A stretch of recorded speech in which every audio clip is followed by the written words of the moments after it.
जाकिर नाइक जो अपने बयानात और लेक्चर्स की वजह से मशहूर हैं, अपनी दावत का आगाज भारत से किया था, लेकिन 2016 में इनकी एक तकरीर के बाद इन्हें ये इल्जाम लगा कि इनकी बातें दहशतगर्दी को फरोग देती हैं। इस इल्जाम की वजह से इनके खिलाफ कई मुकदमात चलने लगे और इन्हें भारत में काम करने से मना कर दिया गया।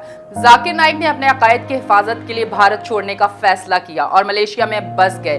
वहां उन्हें सुनने वाली बड़ी ऑडियंस मौजूद है और वो वहां पर दावत का काम करते रहे हैं। इनका मकसद लोगों को इस्लाम की असल रूह से आगाह करना है और वो अक्सर कुरान व हदीस की रोशनी में अपनी बातें करते हैं। अब बात करते हैं कराची आने की दावत की। जाकिर नाइक को कराची आने की दावत पाकिस्तान के कुछ दीनी और सोशल लीडर्स ने दी है, जो चाहते हैं कि वो वहां अपने बयानात और लेक्चर्स के जरिए लोगों को इस्लाम के बारे में आगाह करें। ये दावत इनके मकासद के लिए बहुत अहमियत रखती है। कुछ रोज पहले पाकिस्तानी यूट्यूबर नादिर अली मलेशिया गए, खास तौर पर जाकिर नाइक के साथ पॉडकास्ट इंटरव्यू करने के लिए। जाकिर नाइक ने सबसे पहले अपने दावत का मकसद समझाया। उन्होंने कहा कि इनका मकसद इस्लाम की असल तालीमात को लोगों तक पहुंचाना है। इनका यह भी कहना है कि लोग अक्सर इस्लाम के बारे में गलत फहमी रखते हैं और वो चाहते हैं कि यह गलत फहमी दूर की जाए। पॉडकास्ट में उन्होंने अपने खिलाफ चल रहे मुकदमात पर भी बात की। इनका कहना था कि इन्हें अपने बयानात के लिए तनकीद का सामना करना पड़ा,